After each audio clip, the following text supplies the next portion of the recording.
오늘 예배를 통해 함께 내받으실 하나님의 말씀은 마가복음 11장 27절에서 33절의 말씀입니다.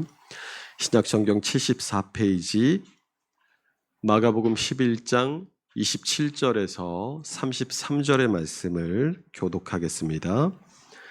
그들이 다시 예루살렘에 들어가니라. 예수께서 성전에서 거니실 때에 대제사장들과 서기관들과 장로들이 나와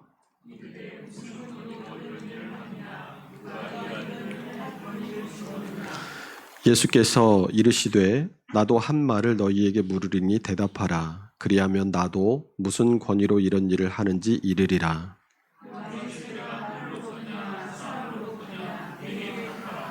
그들이 서로 의논하여 이르되 만일 하늘로부터라 하면 어찌하여 그를 믿지 아니하였느냐 할 것이니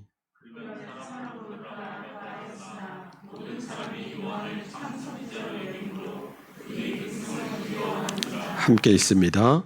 이에 예수께 대답하여 이르되 우리가 알지 못하노라 하니 예수께서 이르시되 나도 무슨 권위로 이런 일을 하는지 너희에게 이르지 아니하리라 하시니라. 아멘. 예수님은 유월절을 맞아서 유월절의 어린 양으로서 모든 사람의 죄를 대신 지시고 십자가에 죽으시기 위해 예루살렘으로 올라오셨습니다. 예루살렘으로 향하는 여리고에서는 맹인 거지 바디메오를 만나시고 베다니와 벳세다에서는 나귀 새끼를 타고 예루살렘으로 입성하십니다. 그리고 바로 성전으로 가셔서 성전의 모든 것을 둘러보시고 다시 베다니로 나가셨다가 다음 날 아침 성전을 다시 찾으시고 성전에서 장사하는 자들과 환전하는 자들을 내쫓으시고 성전을 청결케 하십니다. 그 사이에 무화과를 저주하신 사건이 병행되어 나타나는데 이것은 목적대로 쓰이지 못하는 성전 그리고 열매 없이 잎사귀만 무성한 무화과 나무와 같이 형식적이고 불신앙적인 태도에 집중하는 이스라엘 백성들에게 저주와 멸망이 임하게 될 것에 대한 경고의 말씀이었습니다. 예수님은 이렇게 겉모습만 화려할 뿐 성전으로서의 역할을 잃어버린 예루살렘 성전을 허무시고 당신의 십자가 죽음과 부활을 믿는 우리의 믿음 위에 새 성전을 세우실 것을 말씀하셨습니다. 그리고 새 성전에 마땅히 있어야 할 것으로 믿음과 기도와 용서를 말씀하십니다.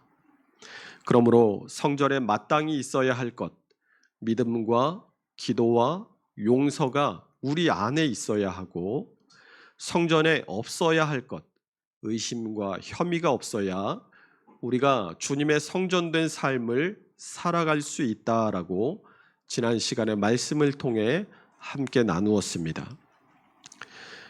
한 주간 여러분의 삶 속에서 성전에 반드시 있어야 할 것, 믿음과 기도와 용서를 실천하며 사셨습니까?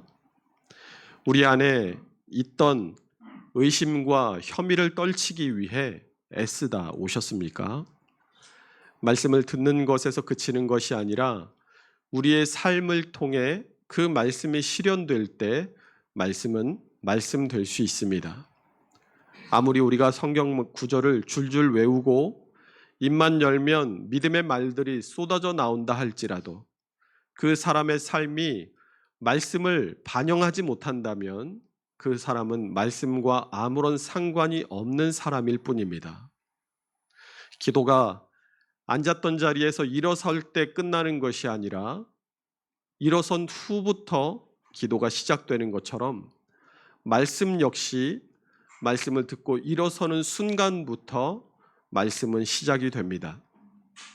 말씀을 들은 그 순간부터 그 말씀에 대한 책임이 시작되기 때문입니다.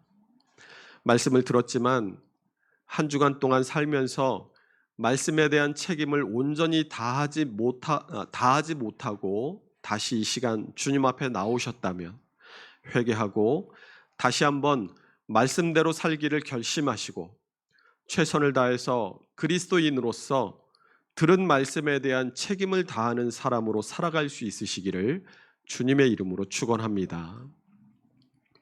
오늘 본문의 말씀은 성전을 청결하게 하신 사건이 일어난 다음 날의 논쟁을 우리에게 보여주고 있습니다. 성전을 청결하게 하신 예수님은 다시 베다니로 나가셔서 하룻밤을 지내신 후 다음 날 역시 동일하게 성전으로 올라오셨습니다. 아마 성전에서 장사하고 환전하던 자들은 그 다음 날 다른 날들과 마찬가지로 장사하고 환전하기 위해 성전을 찾았을 것입니다. 이미 3년 전에도 예수님께서 성전을 청결하게 하셨지만 다시 원래대로 돌아가 버렸던 것처럼 성전에서 장사하던 장사치들은 예수님의 성전 청결 사건을 단순한 해프닝 정도로 여기고 다시 장사하기 위해 성전을 찾았던 것이죠. 그런데 장사하러 성전을 찾았던 장사치들은 깜짝 놀랐을 겁니다. 27절에 보면 다음 날 다시 예루살렘 성전을 찾은 예수님이 성전에서 거닐고 계셨기 때문입니다. 이 거니실 때에라는 표현이 헬라어로는 페레파튼토스라고 되어 있는데 이 말의 뜻에는 어디에 머물러 있다라는 의미가 있습니다. 그러니까 예수님은 잠깐 성전을 1, 20분 이렇게 산책하듯이 거니신 것이 아니라 아침에 성전에 들어오셔서 계속 순찰하듯 거기에 머물러 계셨던 겁니다. 예수님이 안 가고 성전에서 순찰하시듯 거닐고 계시니까 이 장사치들이 장사를 벌려야 되는데 당연히 눈치가 보였겠죠. 그래서 자기들의 뒷배를 봐주는 이 성전에 관리하는 사람들을 찾아갑니다. 여보시오, 아니 우리 장사해야 되는데 저분이 저러고 있으면 어떻게 우리가 장사를 합니까? 이 6월절 명절 대목에 장사를 해야 상납도 하지. 우리 장사 못하면 상납 못하니까 뭐 알아서 하십시오. 이랬을 거 아닐까요? 그래서 성전을 거니시는 예수님에게 누가 찾아 나옵니까? 장사치들과 환전상들이 찾아온 게 아니라 대제사장과 서기관들과 장로들이 예수님을 찾아 나와요. 그리고 28절 보세요. 이르되 무슨 권위로 이런 일을 하느냐? 누가 이런 일할 권위를 주었느냐라고 묻습니다.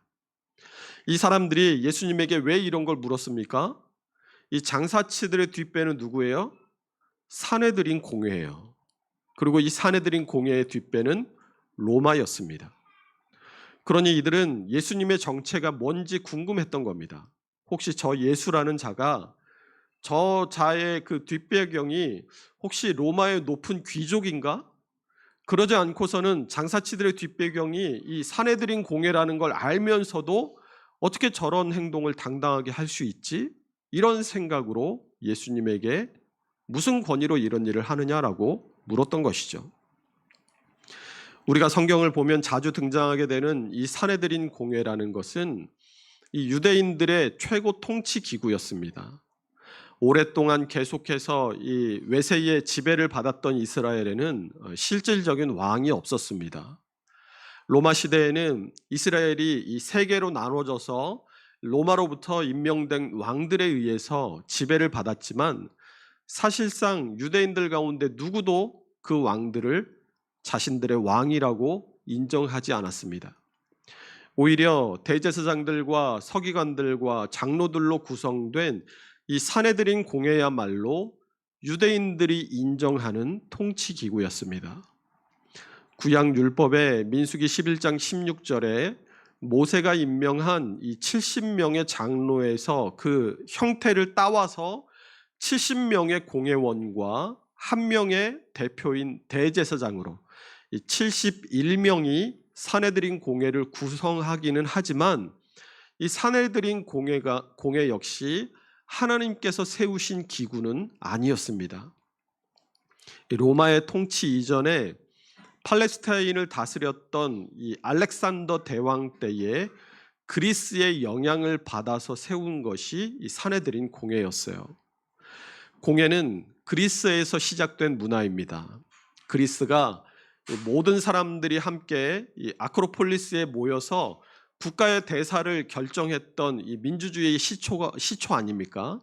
그래서 이 알렉산더 대왕이 세계를 정복하면서 수많은 점령지들을 점령하고 그 점령지들을 효과적으로 통치하기 위해서 그 점령지들의 지방 정부를 허용해 줬어요.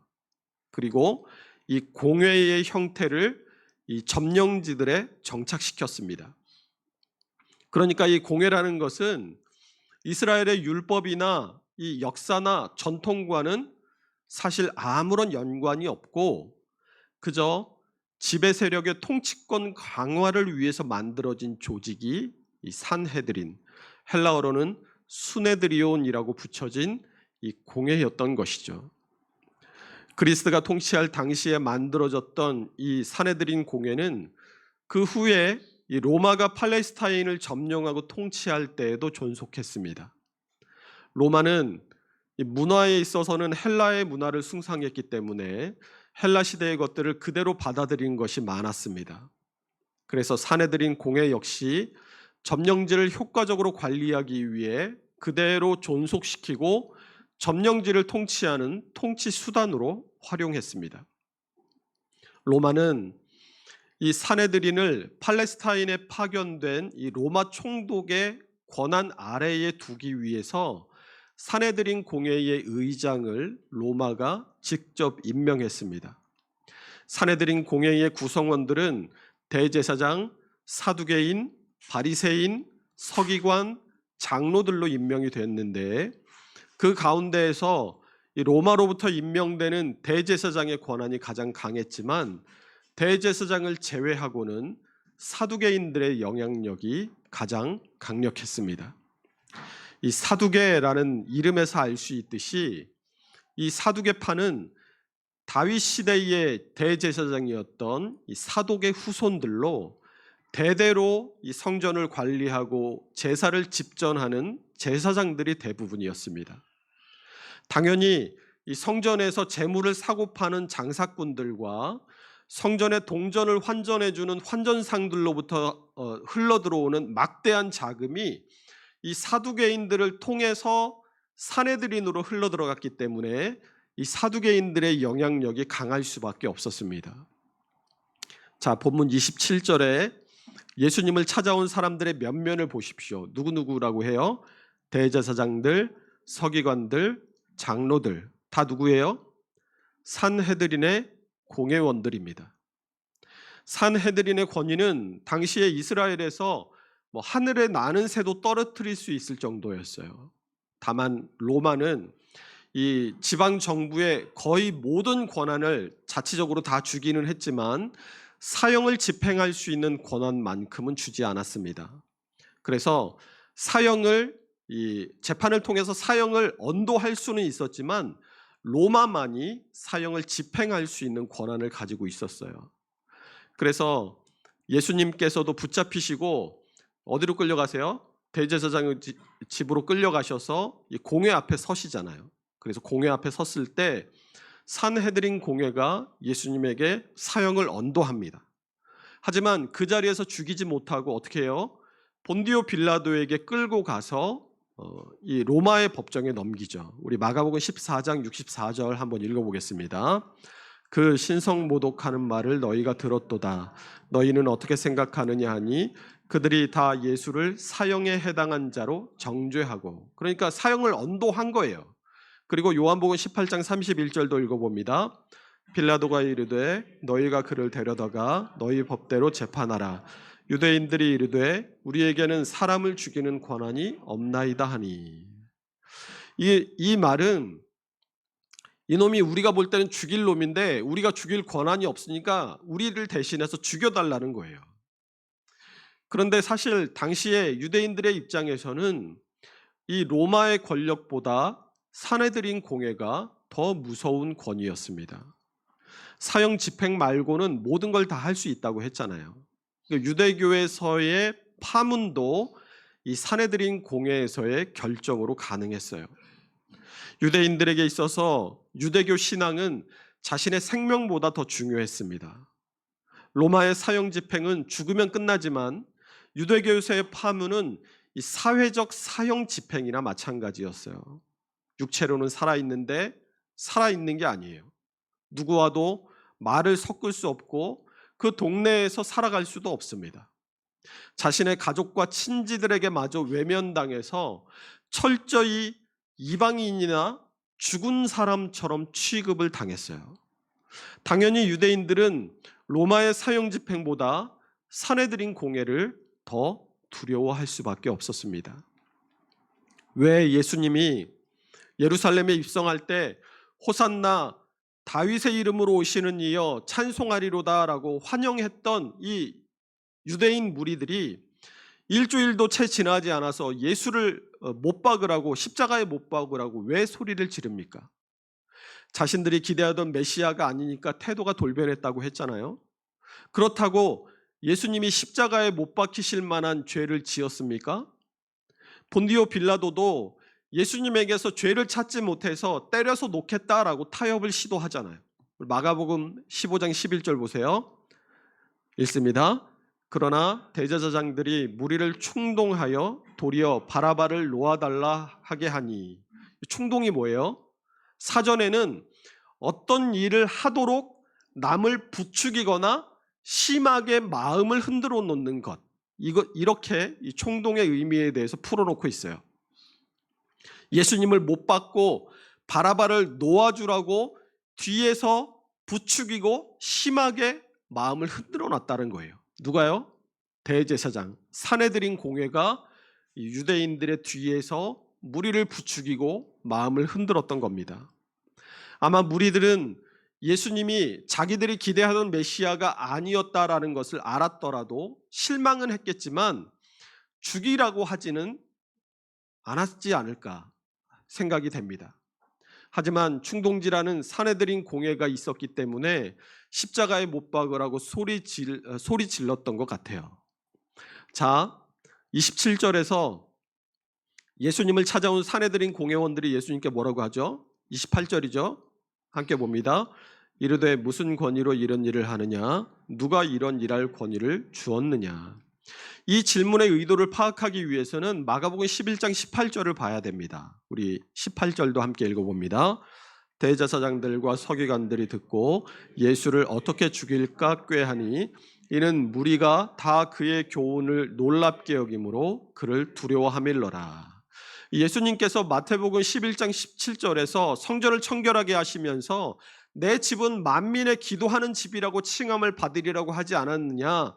너희는 강도의 소굴을 만들었도다라고 말씀하시죠. 이 17절에서 말씀하는 너희가 누구예요? 이 성전을 관리하고 제사를 집전하고 성전 상인들과 환전상들에게 독점권을 주고 상납금을 챙긴 산헤드린 공회를 이야기하는 겁니다. 당시의 대제사장들과 서기관들로 대표되는 이 유대의 종교 지도자들은 유대인들에게 큰 존경을 받았어요. 하나님의 대리자로 여겼기 때문이에요.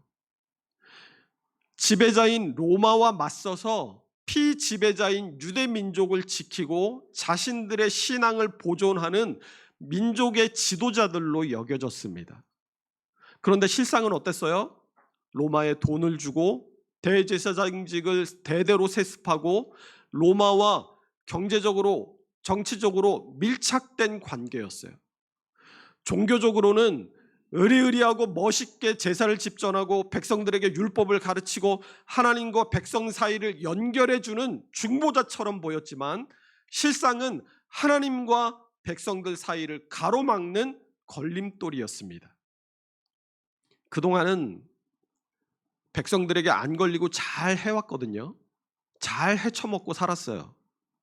그런데 예수님이 성전은 하나님께서 자신의 백성들을 굽어보시며 그들이 기도하는 그 기도의 소리를 들으시고 은혜와 긍휼을 베푸시는 곳이다 라고 하니까 백성들이 반응이 뭐였어요? 18절 하반절 보세요. 이는 무리가 다 그의 교훈을 놀랍게 여김으로. 왜 무리들이 예수님의 교훈을 놀랍게 여겼겠어요? 자기들이 들어본 말이 아니거든요. 그동안 종교 지도자들이 그렇게 가르치지를 않았던 거예요.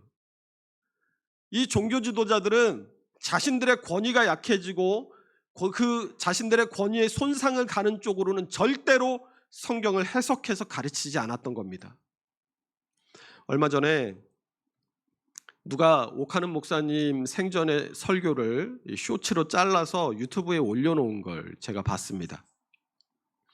옥하는 목사님이 한국교회의 여러 가지 문제들 가운데 목회자들의 문제에 대해서 이야기하면서 목회자가 하나님이 아니라 자신의 권위를 높이는 게 얼마나 쉬운지에 대해서 얘기를 하시더라고요. 설교에서 신약의 비중을 낮추고 구약을 많이 설교하면서 목사가 구약의 대제사장인 것처럼 설교하면 성도들이 목사를 제사장으로 떠받든다는 거예요.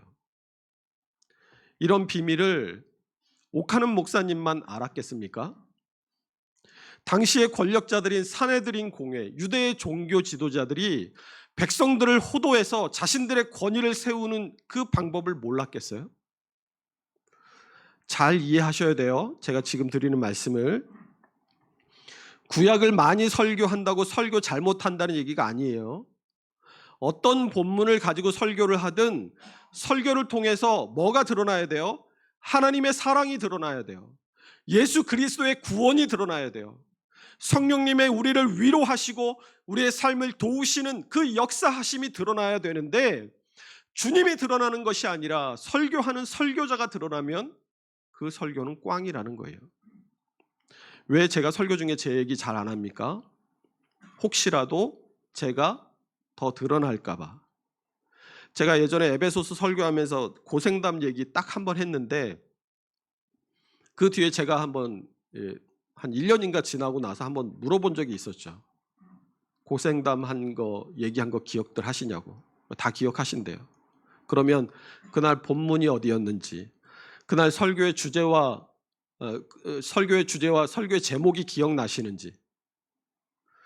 제가 이 고생하면서 화장실 변기 안 친 거는 다 기억하시는데 그날 설교의 내용이 뭔지는 모르시는 분들이 거의 대부분이시더라고요. 여러분, 그러면 안 됩니다. 지금도 제가 한번 물어볼까요? 에베소서 제가 설교하면서 고생담 얘기한 거 기억하시죠? 기억하시잖아요. 기억하시잖아요. 그날 설교 본문이 어디였습니까? 모르죠? 왜 제가 설교하면서 제 얘기 잘 안 하겠어요? 왜 이 딱딱하게 예화도 잘 안 들고 말씀으로만 풀어서 어떻게든 전달해 보려고 애를 쓰겠어요? 제가 드러나면 안 되기 때문에 그래요.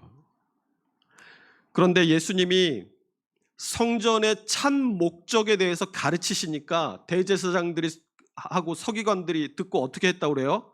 18절 다시 보세요. 예수를 어떻게 죽일까 하고 꾀하니. 왜 예수를 죽이려고 합니까? 자신들의 권위가 떨어지니까. 그러면 오늘 본문에서 대제사장들과 서기관들과 장로들이 예수님에게 찾아와서 네가 무슨 권위로 이런 일을 하느냐 하고 질문한 그 의도가 뭐겠어요? 저 예수를 죽여야 되겠는데 저거 어떻게 죽일 수 있지? 어떻게 하면 저 예수의 권위를 떨어뜨리고 저자를 죽음에 이르게 할 수 있을까를 고민하고 심사숙고해서 예수님에게 찾아 나와서 한 질문이 28절의 질문인 거예요. 무슨 권위로 이런 일을 하느냐? 누가 이런 일할 권위를 주었느냐? 이렇게 물은 겁니다. 설교 앞부분에서 이 질문에 대한 의도가 예수님의 뒷배경이 뭐길래 이런 일을 했냐라는 뜻이 있다고 했죠. 이 질문의 두 번째 의도가 이겁니다. 이들이 예수님에게 물었던 이 권위라는 말에 해당하는 헬라어 단어가 엑수시아라는 단어인데, 이 엑수시아는 성경에서 권능, 권한, 힘 이런 의미로 쓰여진 단어였어요. 그런데 오늘 본문 28절에서 엑수시아가 쓰여졌을 때는 두 가지 의미로 사용이 됩니다. 첫 번째는 세속적인 의미로 권한이나 통치권을 가리키기도 하고, 두 번째 의미로는 하나님이 주시는 권세, 하나님이 주시는 권위, 그것을 가리키기도 해요. 그러니까 이 대제사장들과 서기관들과 장로들의 질문 안에는 어떻게 예수님이 대답하든 예수를 죽일 수 있는 함정이 도사리고 있었던 거예요. 하나님께 권위를 받아서 하는 거다라고 하면 저런 참람한 놈, 저거 신성모독이다 하고 예수를 죽일 겁니다.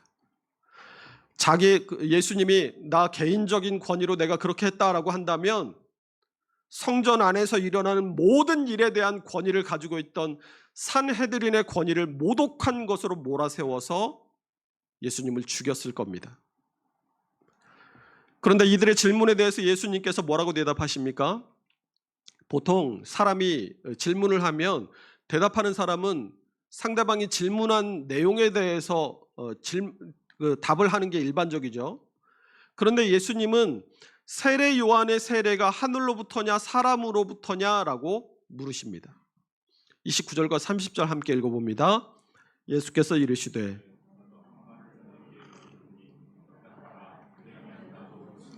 이런 일을 하는지 이르리라. 요한의 세례가 하늘로부터냐 사람으로부터냐 내게 대답하라. 세례 요한은 뭘 근거로 회개의 세례를 베풀었어요? 마가복음 1장 2절에서 4절 말씀 함께 읽어봅니다. 선지자 이사야의 글에 보라. 내가 내 사자를 내 앞에 보내노니 그가 내 길을 준비하리라. 광야에서 외치는 자의 소리가 있어 이르되 너희는 주의 길을 예비하라. 그의 오실 길을 곧게 하라. 기록한 것과 같이 세례 요한이 광야에 이르러 죄 사함을 받게 하는 회개의 세례를 전파하니. 뭘 근거로 세례를 베풀었다 그래요? 이사야의 글, 하나님의 말씀을 근거로 해서 회개의 세례를 베풀었어요. 그러면 세례 요한의 권위의 근거가 어디예요? 권위의 근원이 하나님이세요. 18절에서 예수님께 질문한 대제사장들과 서기관들과 장로들은 어떤 권위를 근거로 해서 예수님에게 이런 질문을 했습니까? 산헤드린의 권위, 사람의 권위로 예수님께 질문을 합니다. 하나님이 주인 되시는 하나님의 성전 안에서 사람의 권위로 하나님의 독생자 예수 그리스도를 죽이려는 질문을 하는 자들에게 주님은 이곳이 하나님의 성전임을 다시 한번 일깨워주고 계신 거예요. 사람의 권위가 아니라 하나님의 권위에 대해서 얘기하라는 겁니다.